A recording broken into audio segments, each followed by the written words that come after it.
Salut les amis, j'espère que vous allez très bien. Je suis ravi de vous retrouver à nouveau sur Easy Training pour évoquer un combat de titans. Ansible vs Terraform, c'est une question que je reçois au moins 5 fois chaque semaine au cours des formations que j'anime en entreprise ou dans les centres de formation. On me dit, mais Diran, c'est de l'automatisation, donc Ansible c'est la même chose que Terraform.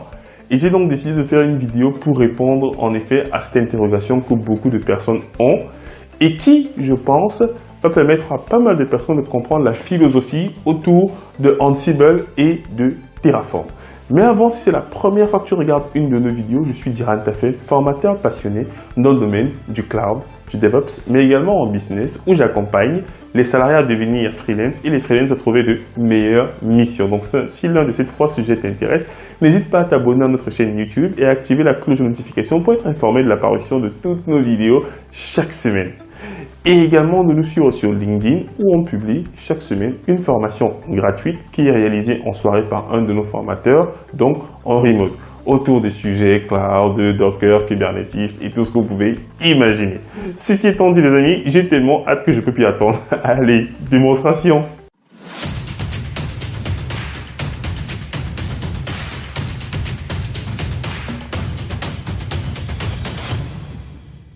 Pour bien comprendre le mode de fonctionnement de Ansible et de Terraform, on va déjà se mettre en scène.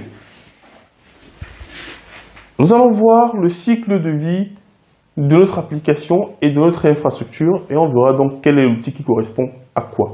Ça permettra de mieux comprendre la différence entre les deux.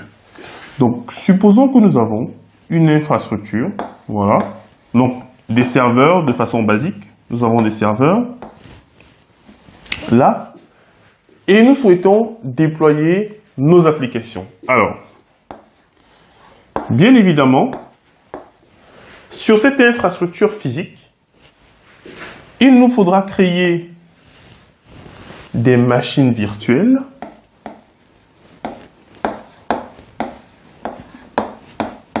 voilà.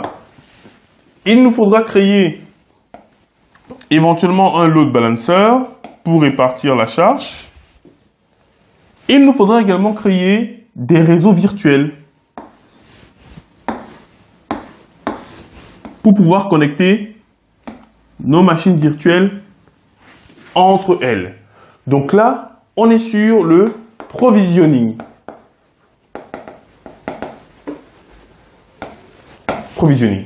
On a besoin en effet de provisionner ces différentes ressources-là. Très bien. Et dans un second temps, après avoir provisionné les ressources, il faut éventuellement lancer la procédure d'installation. Installation de quoi? Installation des OS. Ensuite, réaliser le patching, les updates. Ensuite, réaliser l'installation de l'application. App install.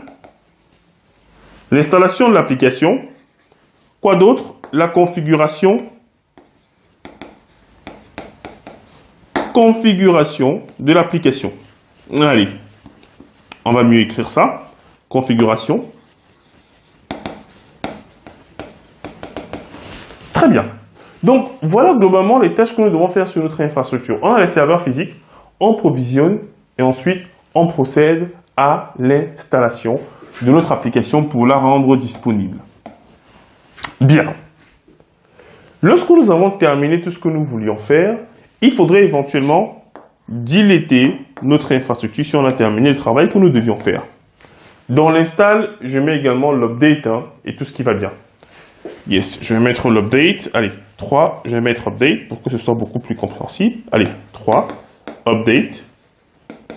Et 4, delete. Bien. Ça voudrait donc dire que, à ce niveau, on a besoin d'un outil qui est capable de gérer le cycle de vie de l'infrastructure. Très important. Supposons qu'on utilise Ansible. Si on utilise Ansible, Ansible va être capable de provisionner les VM, de provisionner la partie ELB, mais Qu'en est-il de la suppression? Attention, parce que Ansible est très intelligent en effet pour pouvoir créer éventuellement des ressources, mais est-ce qu'il est capable de gérer leur cycle de vie? Ça, c'est très important. Parce que là, quand on va relancer nos playbooks, mais il faudra qu'on écrive en effet ou qu'on modifie le playbook afin de dire, au lieu de créer, delete plutôt. Et là, on va devoir modifier l'ensemble de notre code pour pouvoir le dire. Et autre difficulté qu'on a avec Ansible, c'est qu'on n'a pas un état, un enregistrement de l'état de notre infrastructure. Ça veut dire que quand Ansible il part travailler, en fait, il s'en fout de ce qu'il y avait. Lui, il vient simplement, il dit, j'applique ce qu'on m'a demandé de façon bête et méchante. Il ne vous fera pas en effet un différentiel entre ce qu'il y a et ce que lui, en effet, il avait fait par le passé. Ça veut dire qu'il va encore repasser plus ou moins sur l'ensemble des tâches qu'il devait faire. Vraiment, comme du scripting, de façon bête et méchante. Il ne fait pas corps avec l'infrastructure. Et c'est là où on rencontre donc la limite d'Ansible. C'est un bon outil d'automatisation et de déploiement, mais sauf qu'il n'est pas adapté pour le provisioning et la gestion du cycle de vie de vos infrastructures. Parce qu'il ne possède pas, la capacité d'avoir une base de données de ce qu'il a fait, donc pouvoir déjà savoir, et donc réaliser les deltas.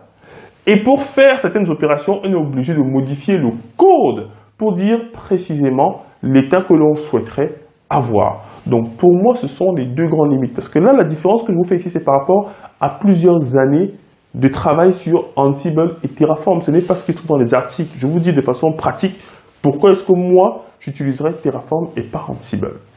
Ça voudrait donc dire que pour cette tâche-ci, c'est-à-dire, et là je vais changer de couleur, pour la tâche de provisioning, j'utiliserai Terraform. Pour la tâche de suppression et d'update de l'infrastructure, j'utiliserai Terraform.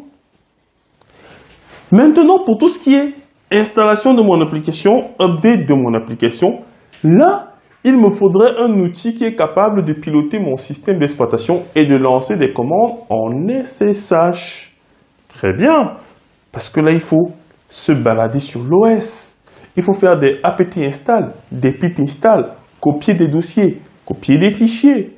Il faudrait écrire dans des fichiers également. Il faudrait faire des boucles pour modifier différentes machines à la fois. Donc là, on se rend compte que nous sommes dans un contexte où il nous faudrait absolument quelque chose qui est capable de lancer des opérations sur plusieurs infrastructures en parallèle et également manipuler le système d'exploitation afin de pouvoir installer ce qui va bien.